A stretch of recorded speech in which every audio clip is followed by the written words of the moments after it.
Evening. तो last class में हम लोगों ने संक्षेप में क्या जाना था, सेल बी और विल बी का यूज। ठीक है, आज उसी को हम लोग थोड़ा सा विस्तार रूप में देखेंगे कि सेल बी का और विल बी का यूज होता कहाँ है। ठीक है, वही लिखे हैं use of shall be and will be. ठीक है, इसमें लिखा हुआ है कि इसको कहाँ पे सेल बी का प्रयोग करेंगे, कहाँ पे विल बी का प्रयोग करेंगे, तो किस वाक्य में सेल बी का प्रयोग करेंगे और किस वाक्य में विल बी का प्रयोग करेंगे। ठीक है, तो यहाँ पे देखिए लिख दिए हैं कि जब वाक्य के अंत में, तो वाक्य तो हम लोग समझिए हैं, जैसे यह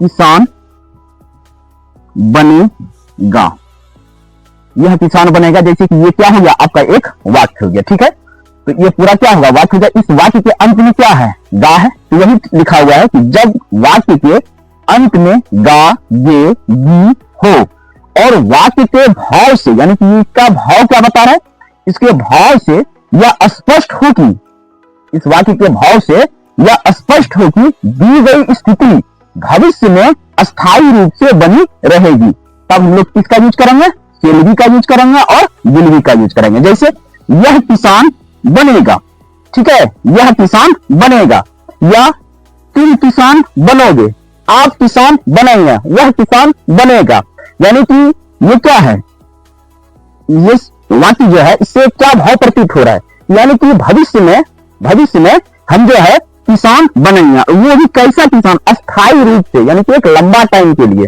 समझे, अस्थायी रूप से किसान बनेंगे। ठीक है, तो हम लोग लास्ट क्लास में देखे थे या समझे थे कि कहां पे सेल बी का यूज होगा, कहां पे विल बी का होगा, और ये विल बी जो और सेल बी का यूज होगा कि सब्जेक्ट के साथ होगा। ठीक है, जिसमें हम लोगों ने देखा था कि फर्स्ट पर्सन,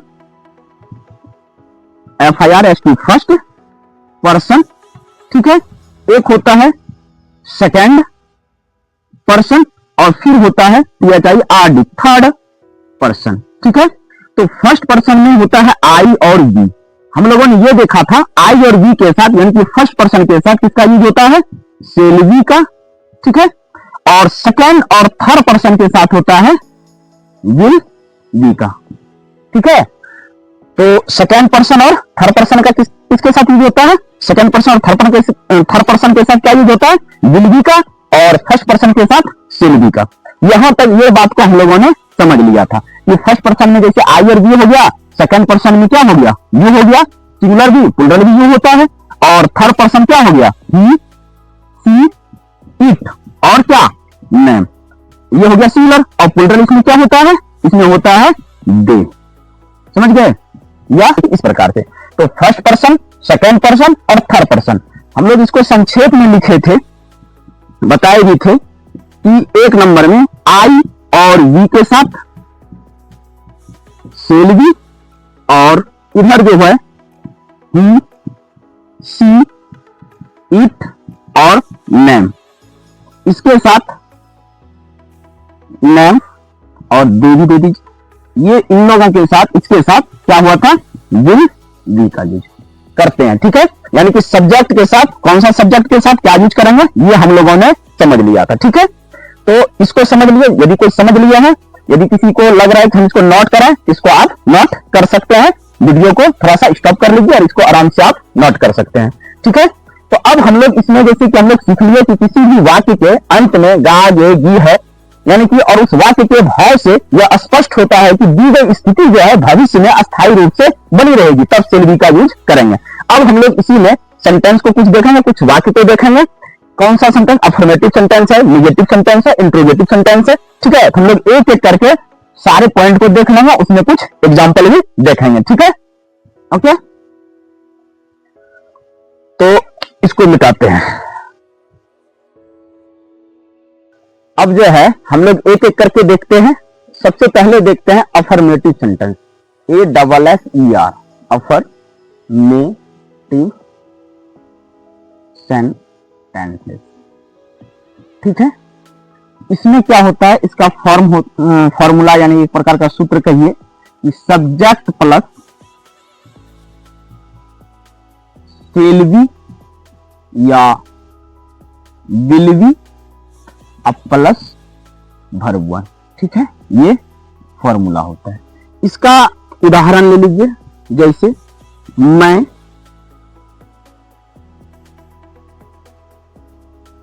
मैं खुश रहूंगा, तो इसमें सब्जेक्ट कौन है? मैं। क्या है? मैं का इंग्लिश क्या होता है? आई। ठीक है, आई के साथ क्या लगेगा? ये फर्स्ट पर्सन में है, इसके साथ क्या लगता है? Shall be. आई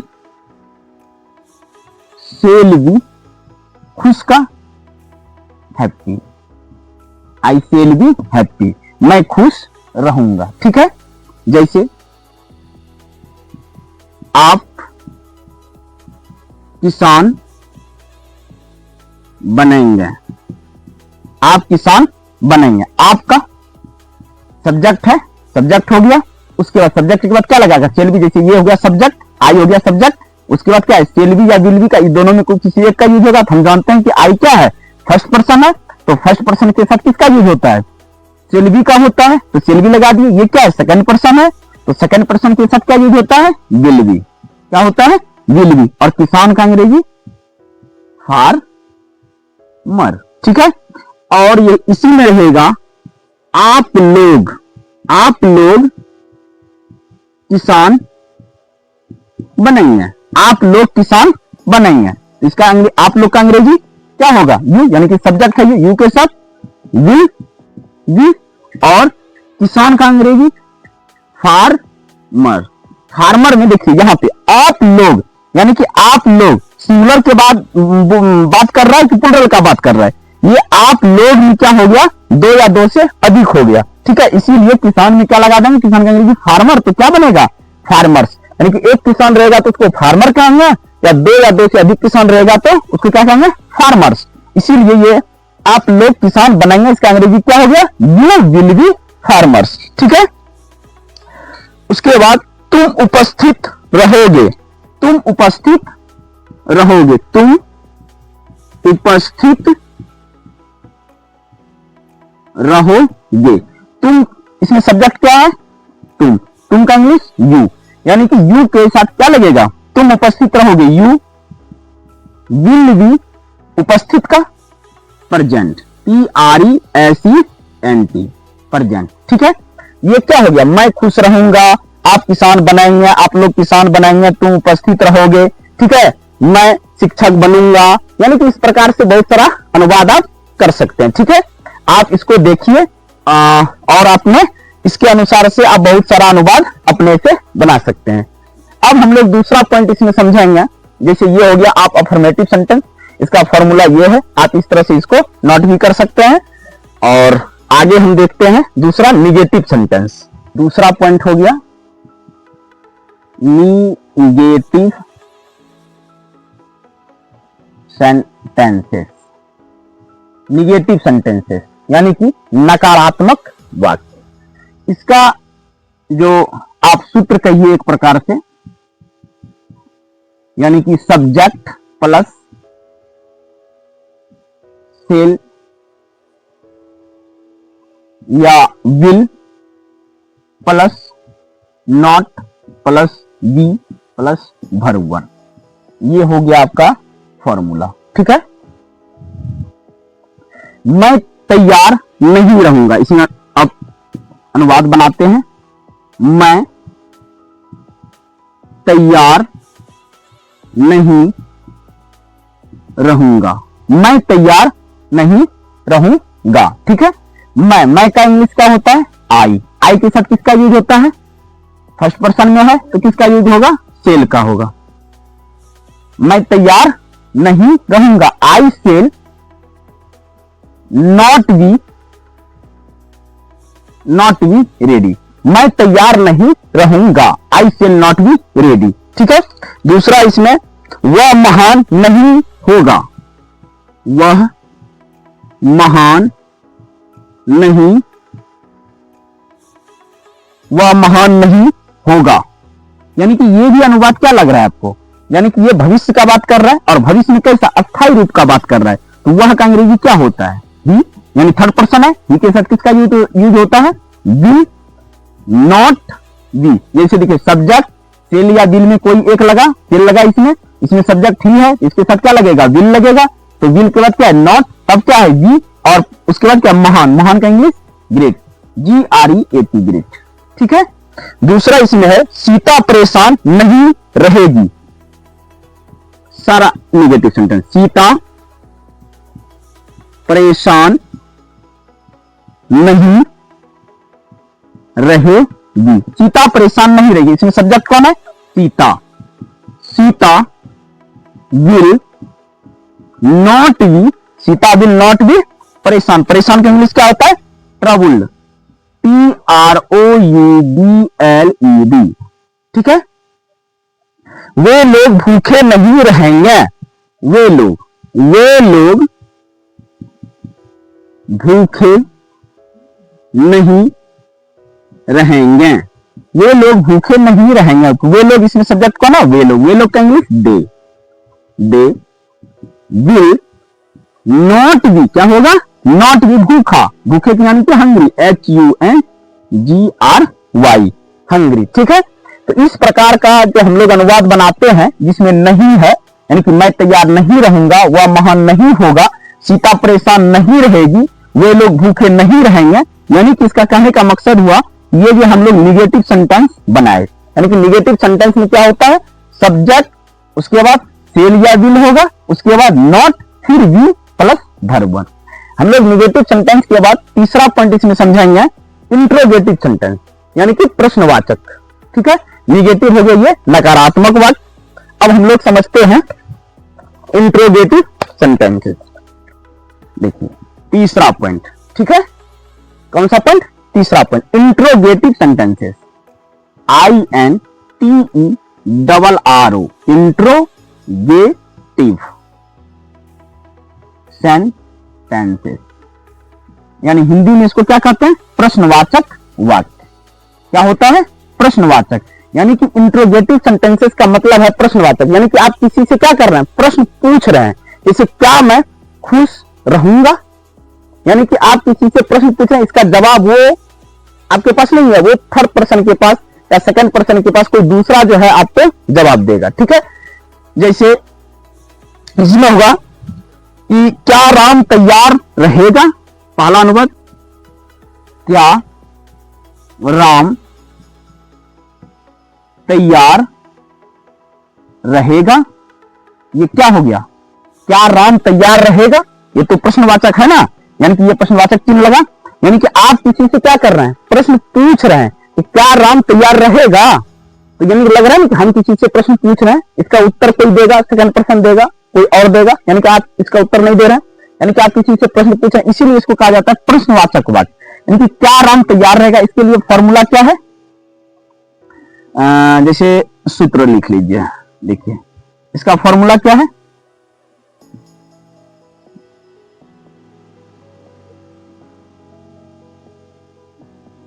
सेल या be plus subject plus be plus verb 1, ये हो गया आपका फॉर्मूला।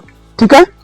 जैसे आप क्या राम तैयार रहेगा, तो राम है, राम के साथ क्या लगेगा, ये तो नाम है, तो ये सब्जेक्ट नाम है, इसके साथ क्या लगता है विल लगता है, क्या लगाएंगे will Ram be ready, will Ram be ready, क्या राम तैयार रहेगा। ठीक है। दूसरा अनुवाद हो गया क्या वे लोग भूखे रहेंगे, क्या वे लोग, क्या तुम महान बनोगे, तीसरा अनुवाद क्या तुम महान बनोगे, क्या तुम महान बनोगे, तुम के साथ क्या लगता है सेल लगता है, तो क्या लगाएंगे सेल यू वी तुम great, GREAT great, great means क्या होता है महान। ठीक है। आगे का है क्या वे लोग नेता बनेंगे, क्या वे लोग नेता बनेंगे, क्या वे लोग नेता बनेंगे, तो वे लोग का इंग्लिश क्या होता है दे के साथ क्या लगता है विल, विल दे, वी नेता का LEADERS, लीडर्स, क्योंकि यहां पे वे लोग हैं, वे लोग नेता, एक नेता बनाएंगे तो लीडर बोलेंगे, और एक दो या दो से अधिक नेता है तो लीडर्स बोलेंगे। ठीक है, ये हो गया आपका इंट्रोगेटिव सेंटेंसेस। ठीक है, इसी तरह से चौथा भी हम लोग पढ़ेंगे, 4 नंबर में होगा इंट्रोगेटिव निगेटिव सेंटेंसेस। कहीं कहीं कोई कोई किताब में क्या होता है कि दोनों मिला के भी दे देता है, इंट्रोगेटिव निगेटिव सेंटेंसेस, यानी कि इंट्रोगेटिव सेंटेंसेस में ही निगेटिव सेंटेंसेस भी डाल देता है। लेकिन कोई कोई किताब में क्या करता है, इसको अलग अलग स्टेप में कर दिया है, इंट्रोगेटिव सेंटेंसेस और दूसरा इंट्रोगेटिव निगेटिव सेंटेंसेस। ठीक है, तो अब हम लोग 4th पॉइंट इसमें देखते हैं। 4th पॉइंट के लिए इसको यदि नोट करना है किसी को तो नोट कर लीजिए। ठीक है, समझ गया है तो बहुत अच्छा। 4th पॉइंट है निगेटिव इंट्रोगेटिव सेंटेंसेस। ठीक है, निगेटिव इंट्रोगेटिव सेंटेंसेस, जैसे क्या मैं स्वस्थ नहीं रहूंगा, इसके लिए पहले क्या करेंगे, हम लोग सूत्र को लिख लेते हैं। ठीक है, जैसे कि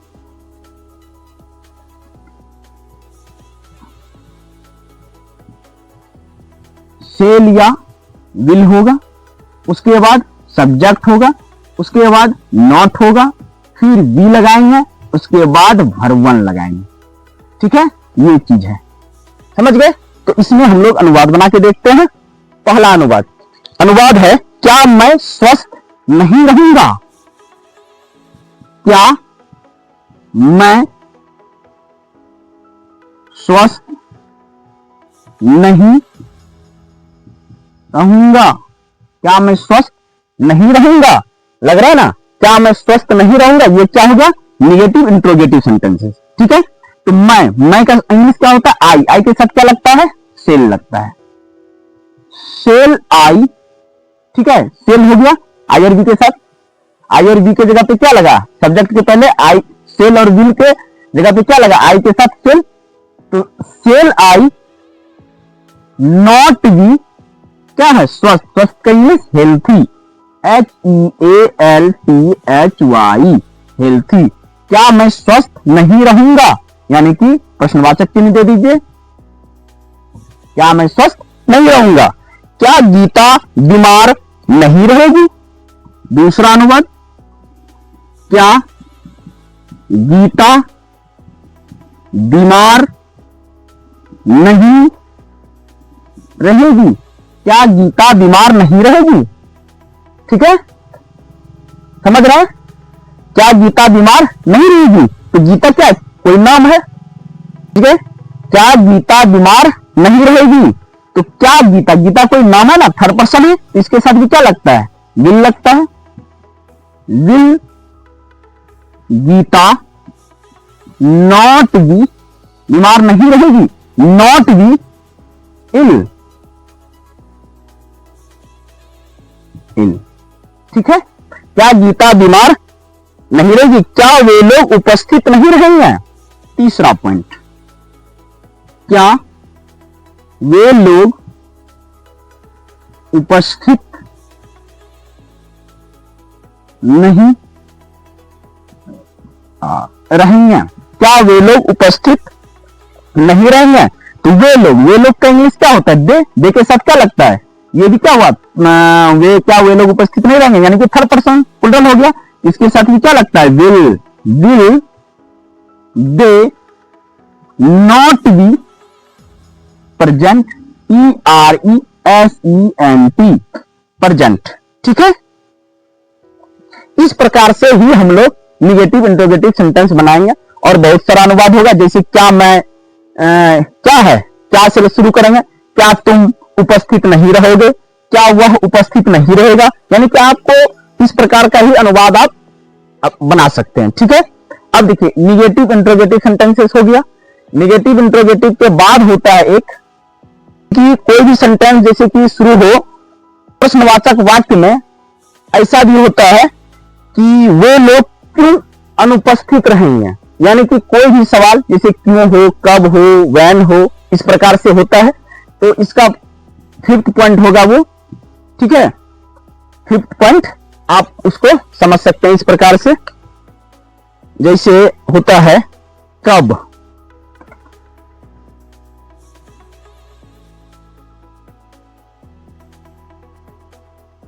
when, why, how और where, ठीक है। when मीन्स क्या होता है, कब, why मीन्स क्यों, how मीन्स कैसे, where मीन्स कहां। यदि रहता है तो पहले आप सूत्र को समझ लीजिए, जैसे कि पहले ये हो जाएगा, उसके बाद सेल भी,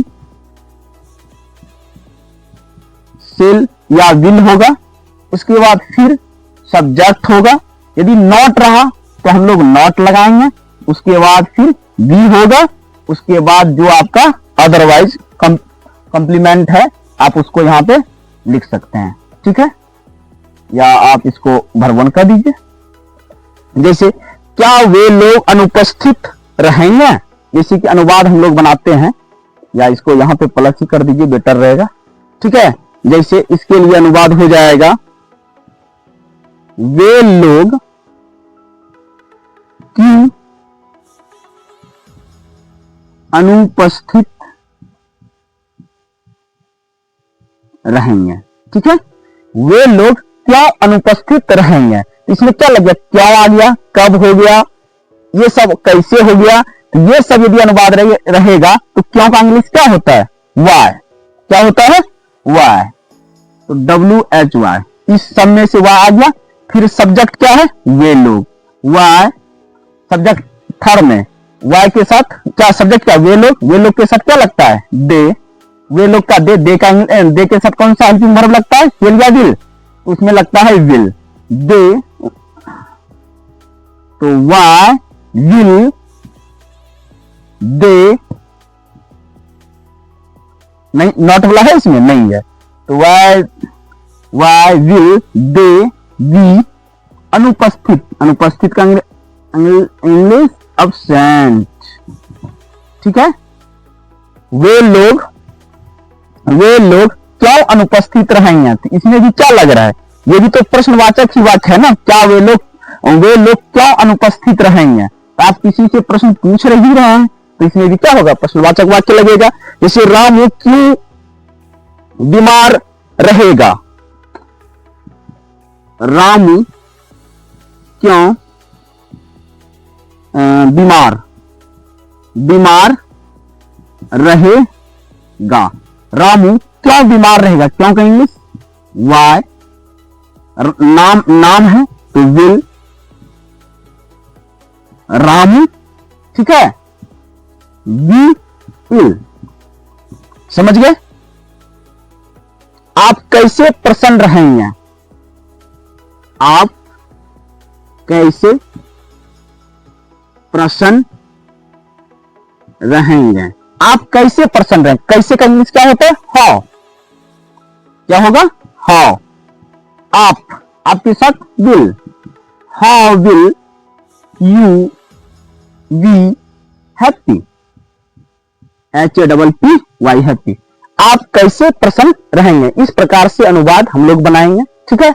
आप इसको जो है इसके मतलब कि समान आप कोई भी किताब ले लीजिए, उसमें सेल भी और विल भी का आप प्रयोग कर सकते हैं। इसमें एक पॉइंट रह गया है, वो हम लोग अगला टॉपिक में देखेंगे नेक्स्ट क्लास में, ठीक है, कि इसमें जो है जैसे कि रहता है कि आप जैसे अफर्मेटिव सेंटेंस में पढ़े, अफर्मेटिव सेंटेंस में जैसे था कि मैं खुश रहूंगा, ठीक है, उसी में हो जाता है। इसमें एक छुटा हुआ पॉइंट है जो कि आप इसके बाद वाले क्लास में देखेंगे कि मैं अवश्य तैयार रहूंगा, कि मैं अवश्य तैयार रहूंगा, यानी कि एक निश्चित, यानी कि क्या कहते हैं उसको, निश्चित या दृढ़ संकल्प के बारे में समझिए कि मैं निश्चित ही, यानी कि मैं अवश्य तैयार रहूंगा, यानी कि इस प्रकार का अनुवाद होगा। तो फिर वहां पे क्या चेंजिंग करना है वो भी बता ही देते हैं। नॉट, देखिए जैसे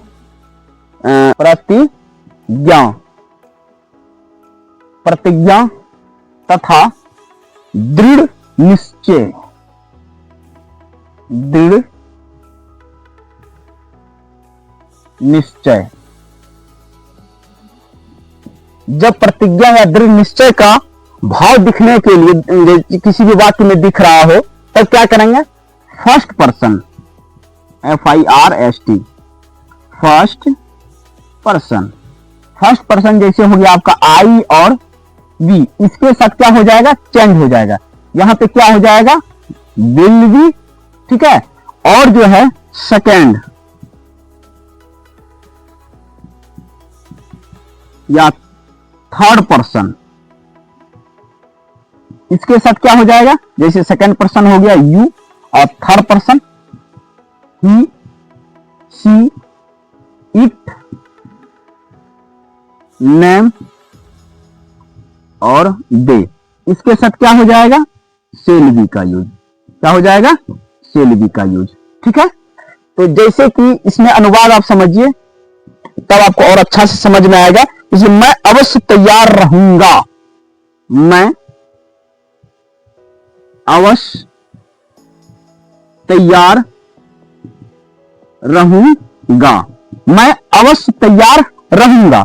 तो मैं सब्जेक्ट है, क्या हो जाएगा? सब्जेक्ट पहले, उसके बाद आई के साथ किसका यूज होगा? विल बी का। आई विल बी तैयार, READY, रेडी। मैं अवश्य तैयार रहूंगा, will be ready, I will be ready. वे लोग अवश्य उपस्थित रहेंगे, वे लोग अवश्य उपस्थित रहेंगे, वे लोग अवश्य उपस्थित रहेंगे। वे लोग कहेंगे दे, दे के साथ क्या यूज होगा? सेम उलट जाएगा। दे के साथ क्या हो जाएगा? Shall be, they shall be उपस्थित, उपस्थित का इंग्लिश प्रेजेंट, ठीक है। They shall be present. तुम अवश्य तेज बनोगे, अगला तुम अवश्य तेज बनोगे, ठीक है। तुम अवश्य तेज बनोगे, इसके साथ क्या होगा? यू, यू के साथ क्या होगा? सेकंड पर्सन में है तो यू सेल बी, तेज का INTELLIGENT, इंटेलिजेंट, ठीक है। इस प्रकार से हम लोग सेल बी का जो बेसिक कॉन्सेप्ट होता है, कॉन्सेप्ट के साथ या इसको जो है हम लोग बहुत अच्छी तरह से समझ गए हैं, ठीक है। यानी कि सेल बी और विल बी का यूज कहां पे होगा, आप बेस आप समझ चुके हैं। लमसम समझिए कि 95% जो है आप जो इस टॉपिक में आप इसको समझ गए। थोड़ा बहुत इसमें बचा हुआ है जो कि आप सीनियर बुक जब देखिएगा ऑक्सफोर्ड का, तो उसमें क्या होगा कि आपको इसमें 5% चेंजिंग मिल सकता है, नहीं तो फिर आपके लिए इतना ही काफी है। इसको आप आराम से एक बार दो बार वीडियो को पीछे कर करके आप देख के समझ सकते हैं। यदि समझने में कहीं पे भी कोई भी प्रकार की किसी भी प्रकार का त्रुटि हो तो आप निसंदेह निसंकोच आप जो है कमेंट करके आप हमें बता सकते हैं, ठीक है। मैं आपका कमेंट का इंतजार करूंगा और आप इस वीडियो को देखिए और आगे ही हम ऐसा ही हर एक यूनिट का स्पेशल टॉपिक डालते रहेंगे और आप लोग को हर कुछ हम बताते रहेंगे, ठीक है। जो भी टॉपिक लगे आपको आप हमसे पूछिए, हम जरूर आप तक उसका सॉल्यूशन बताएंगे, ठीक है। धन्यवाद।